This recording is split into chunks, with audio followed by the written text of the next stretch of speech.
Onoprienko killed 52 victims in the period from 1989 to 1996.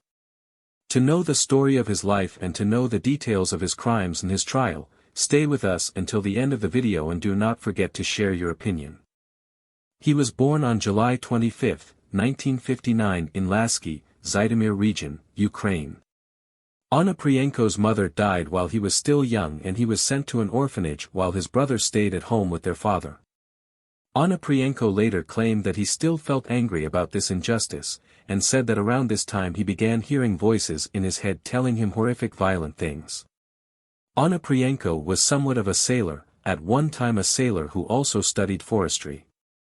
Onoprienko's first murder was a couple he met standing next to a Lada on the highway.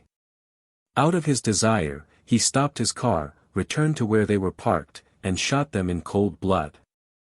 He later claimed that from that point on, killing seemed to be just a game from outer space, and he did not enjoy it and found the corpses ugly. In 1989, Onoprienko began killing with his friend Serhiy Rogozin, whom he met at a local gymnasium.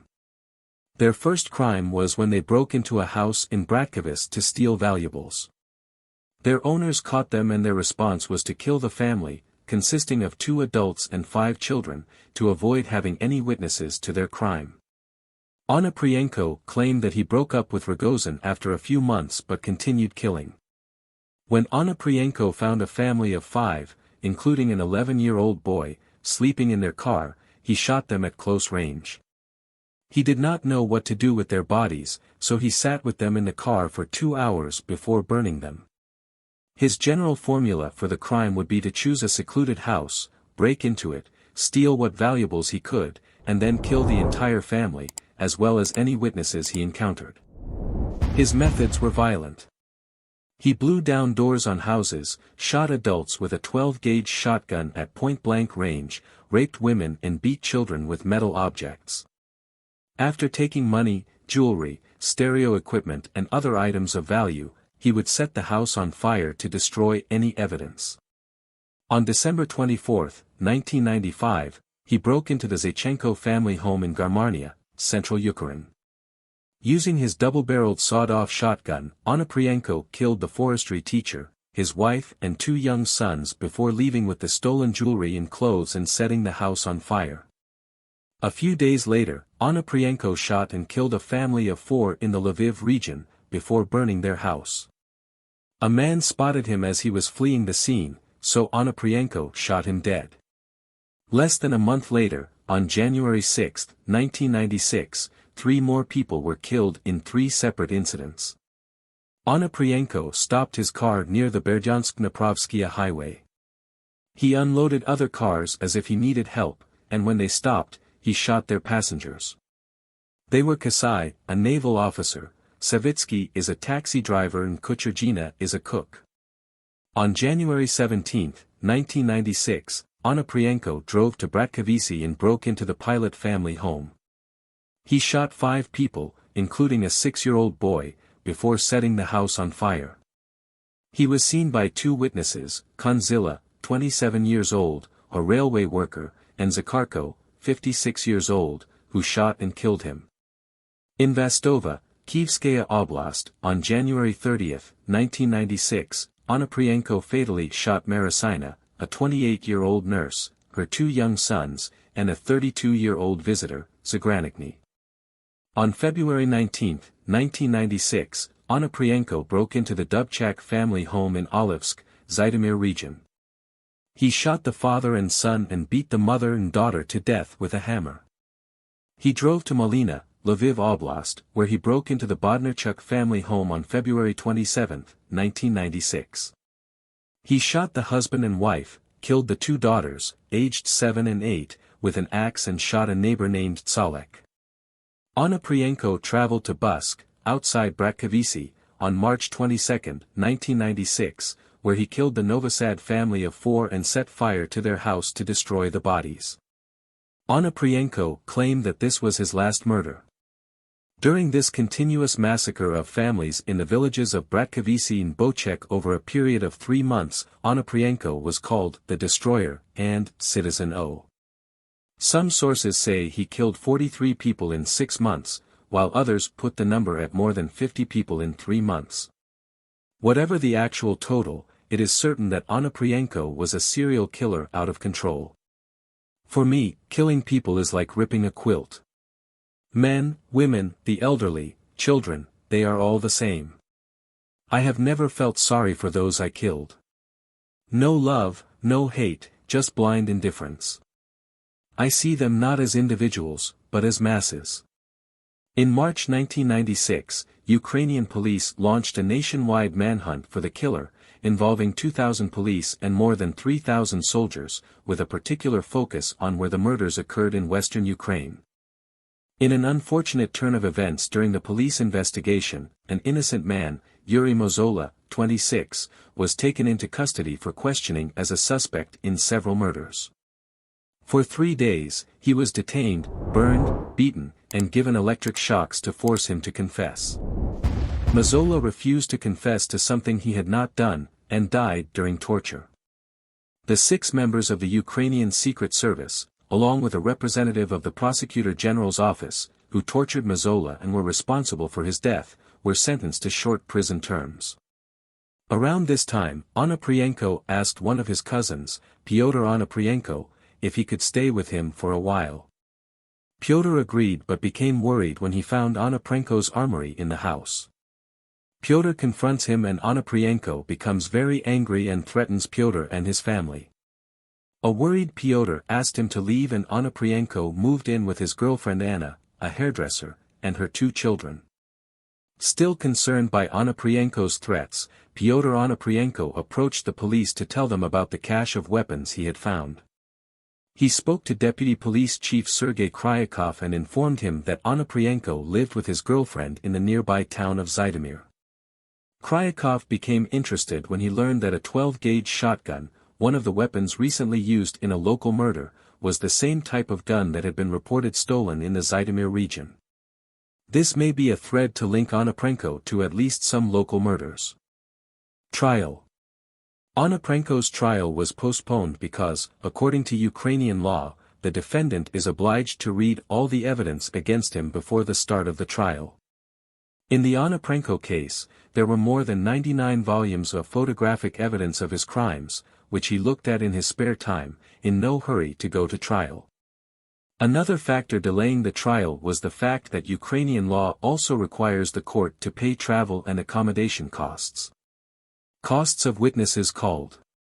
In the Onoprienko case, there were 400 witnesses and the court simply could not afford these costs. After a televised appeal, the Ukrainian government agreed to allocate funds for this purpose. Onoprienko's lawyer, Ruslin Moshkovsky, initially pleaded an insanity defense, but this defense was dropped when Onoprienko was examined by psychiatrists and declared on November 23, 1998 to have been declared insane. He was deemed competent to stand trial. Moshkovsky then requested that Onoprienko's childhood spent in an orphanage be taken into account as mitigating circumstances. However, the prosecutor, Yuri Ignatenko, said this was unacceptable, as Onoprienko had already been deemed competent to stand trial and his violent nature was his motive for the killing. The 4-month trial finally began, after 2 years of arrest, in November 1998 in the city of Zhytomyr, presided over by Judge Dmytro Lipsky. Onoprienko appeared in court in an iron cage like an animal. His killings affected a large number of people and the Ukrainian nation was outraged. Angry crowds spat on him, taunted him and screamed that he should suffer a slow and painful death. It looked as if Onoprienko's crimes were about to spark a riot. Police were needed to calm the crowds and ensure the courtroom was safe for the trial to continue. In stark contrast to the chaos and violence incited by onlookers, Onoprienko remained silent in court. When asked if he would like to make a statement, he merely shrugged and replied calmly, "No, nothing." Serhiy Rogozin, 36, appeared in court as a co-accused in the Onoprienko case, accused of complicity in the first 9 murders. He was declared innocent but was convicted and sentenced to 13 years in prison. On March 31, 1999, Judge Lipsky called the court back into session to read the details of the murders as well as his sentence. Onoprienko was convicted of murder and, in accordance with Ukrainian criminal law, sentenced to death by firing squad. He pleaded guilty to all 52 counts of murder, including 10 children, but claimed he felt no remorse for what he did. In a strange twist of fate, due to Ukraine's intention to join the Council of Europe, a moratorium was imposed. His place is to abolish the death penalty. However, politicians and the public argued that Onoprienko's case should be seen as an exception and that he should be shot. This was not the case, and Onoprienko's death sentence was commuted to life imprisonment. Aftermath. Onoprienko decided to speak out after the trial and allowed himself to be interviewed by the media in his prison cell. He stated that he had no remorse for what he had done, and further explained by saying that he was under the control of the conspiracies of higher powers from another world. Their mission was to destroy humanity, and the fact that he possessed special hypnotic powers meant that he was able to communicate with these higher powers. Onoprienko said he felt like a robot driven by a dark force for years, and that he was told to do violent things by voices in his head. He said his trial should have been postponed until authorities could find the source of this dark power. He also confirmed that there was a conspiracy against him and that he was part of an experiment.